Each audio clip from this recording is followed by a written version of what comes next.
Bismillahirrahmanirrahim. Assalamualaikum warahmatullahi wabarakatuh. Perkenalkan, nama saya Usi Wardani. Saya sebagai guru mata pelajaran fikih di MTS Syarikat Islam 3 Cicurug, Sukabumi, dan sekaligus sebagai mahasiswa PPG dalam jabatan tahun 2022 angkatan ketiga di RPTK UIN Sunan Gunung Jati, Bandung. Pada hari ini, hari Jumat, tanggal 13 Januari 2023, saya akan melaksanakan ujian kinerja praktek pembelajaran secara luring di MTS Syarikat Islam 3 Cicurug, Sukabumi. Praktek pembelajaran ini dilaksanakan di kelas 7 dengan materi pokok sholat berjamaah. Berikut video praktek pembelajaran saya. Assalamualaikum warahmatullahi wabarakatuh. Selamat siang anak-anak. Iya. Bagaimana kabar kalian hari ini? Alhamdulillah, luar biasa. Allahu Akbar. Sebelum kita memulai pembelajaran hari ini, alangkah baiknya kita berdoa terlebih dahulu. Semoga apa yang telah Ibu ajarkan kepada kalian bisa bermanfaat. Ya.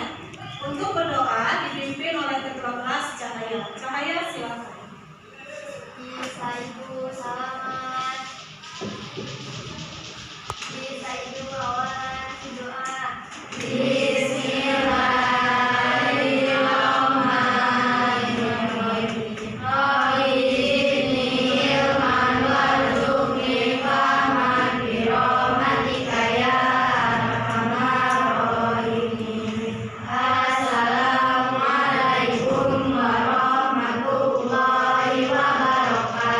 Waalaikumsalam warahmatullahi wabarakatuh.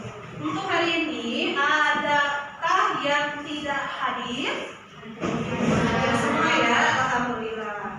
Oke, untuk memulai pembelajaran hari ini, Ibu akan membahas dulu tentang tujuan pembelajaran. Sekarang kamu lihat di layar. Ya, di sini ada tujuan pembelajaran. Yang pertama, melalui ceramah, peserta didik itu dapat menjelaskan pengertian sholat berjamaah dan hukumnya dengan baik dan benar. Kemudian, melalui tanya jawab, peserta didik itu dapat mengetahui keutamaan sholat berjamaah dengan benar. Yang ketiga, melalui diskusi, peserta didik dapat mengetahui syarat sholat berjamaah, syarat imam dan makmum dengan benar. Dan yang terakhir, melalui metode demonstrasi, peserta didik dapat menentukan cara pengaturan shaf dan tata cara sholat berjamaah dengan benar. Oke, Ibu akan merefleksi dulu atau mengevaluasi dulu ya materi yang kemarin. Masih adakah yang ingat ya materi sebelum ini? Minggu lalu ada yang ingat tentang apa? Iya, tata cara toharoh. Contohnya seperti apa? Wudu, terus tayamum, kemudian mandi wajib dan istirahat. Kalau misalnya kita wudu dan mandi menggunakan toharohnya apa? Air. Kalau tayamum, kalau istinja atau ya, alhamdulillah ya. Kita membersihkan najis itu dengan cara bertoharoh. Untuk apa? Untuk melaksanakan perintah Allah. Contohnya adalah untuk sholat, ya, atau ketika kita tawaf, ya. Untuk minggu ini kita akan mempelajari tentang apa? Ada yang tahu? Ini kan tujuan pembelajarannya sudah ada tadi. Berarti tentang apa? Sholat berjamaah, ya. Nih, ya. Kemarin tata cara toharoh, maka sekarang sholat berjamaah. Kemudian di sini kamu lihat gambar ini. Ini gambar orang sedang apa? Sholat berjamaah. Iya, sholat berjamaah.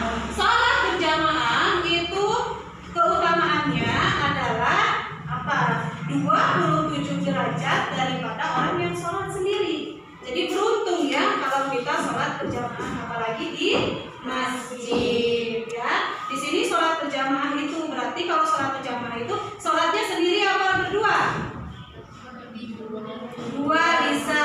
Berarti sholat berjamaah itu adalah sholat yang dilaksanakan lebih dari satu orang. Bisa dua dan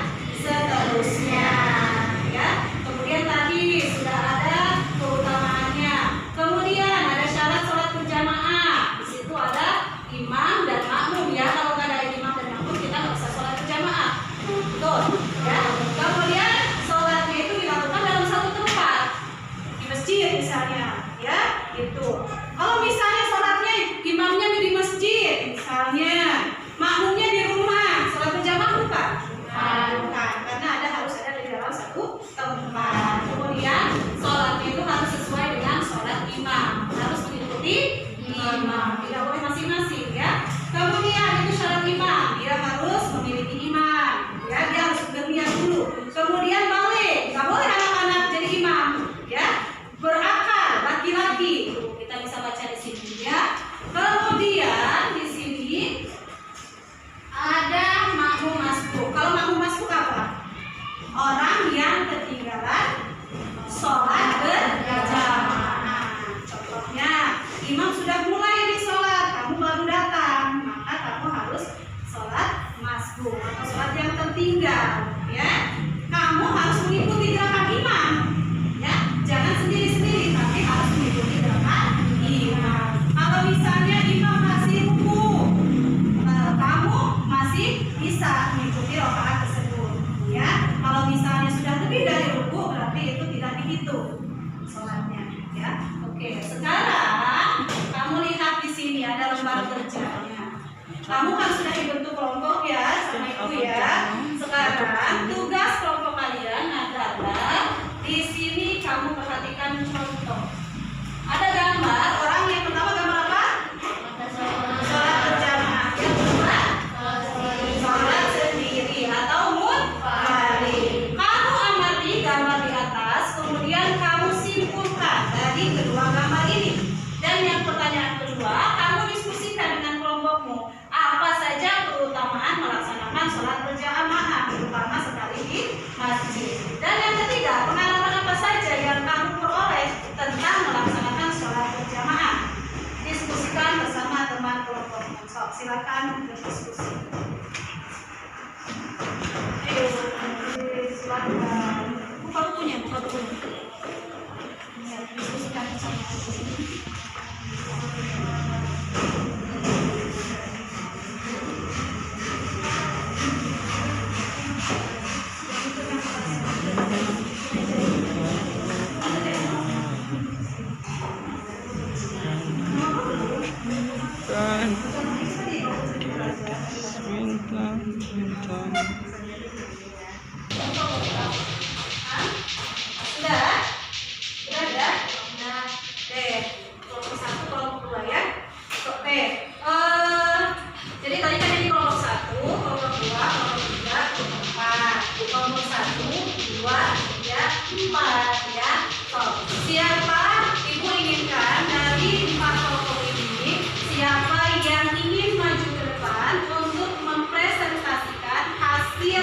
Diskusi dengan kelompoknya. So, siapa yang mau maju? Acukan tangannya. Oke, Cahaya silakan maju ke depan.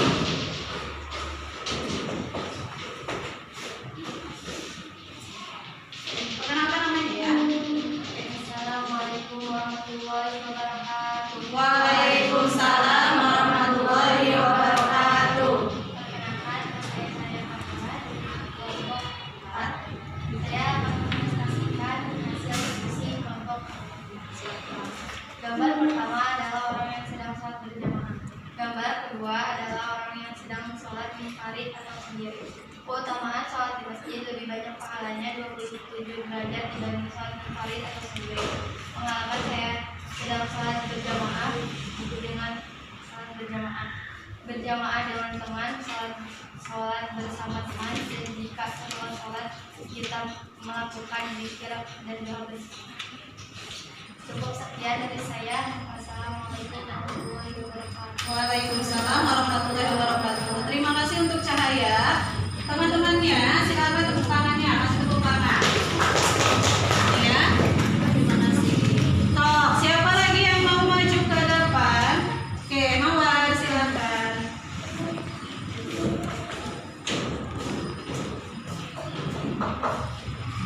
Assalamualaikum warahmatullahi wabarakatuh. Waalaikumsalam warahmatullahi wabarakatuh.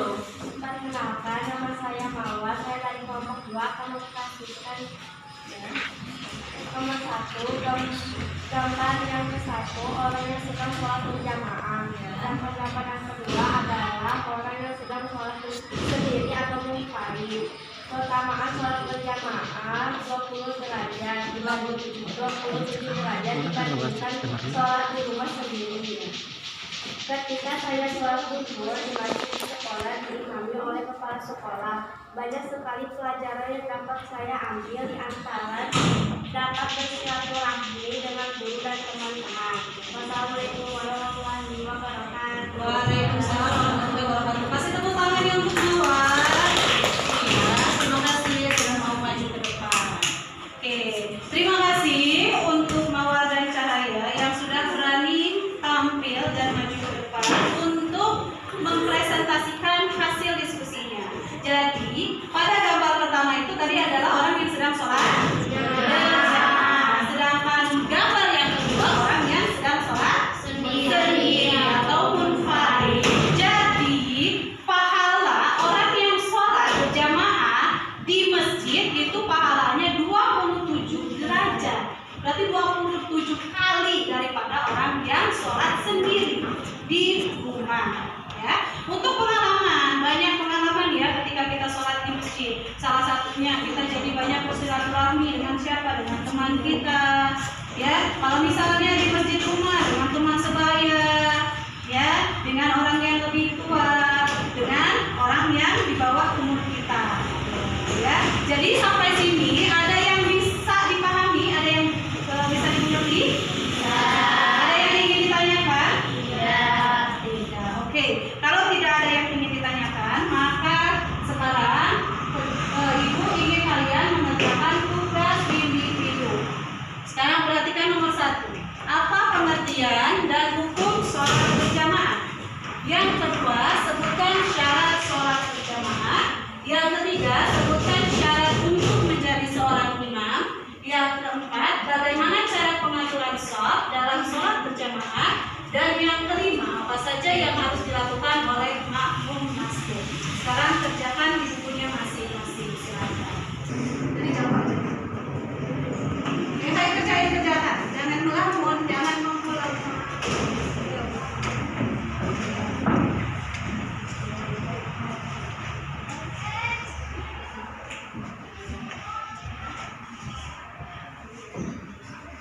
Bapak sudah selesai? Oke, kalau sudah selesai, kumpulkan tugasnya ke depan. Ini ya.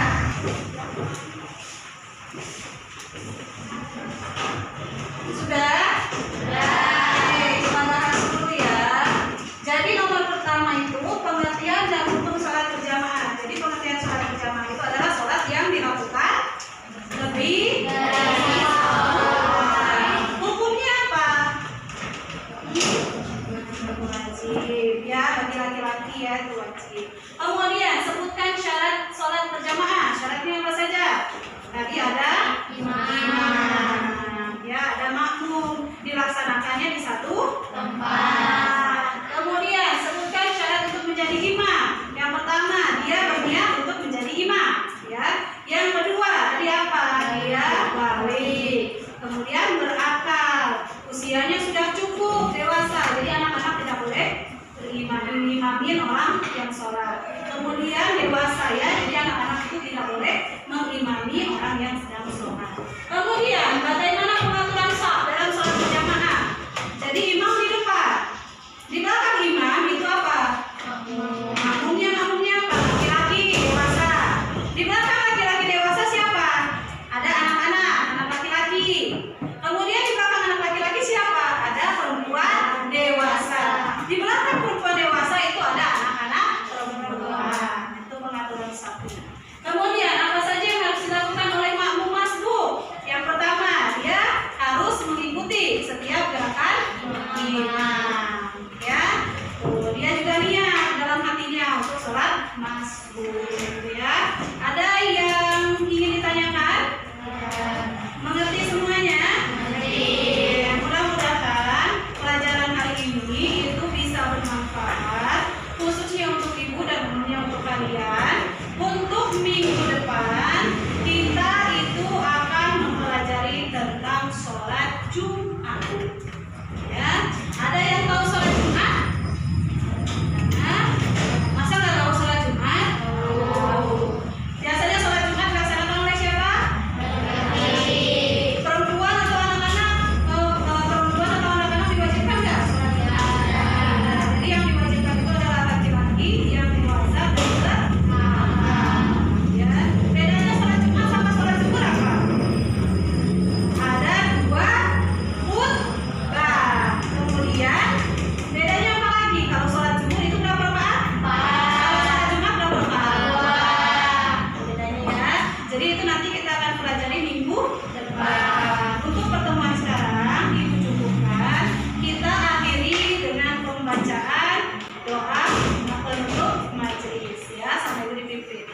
Bismillahirrahmanirrahim.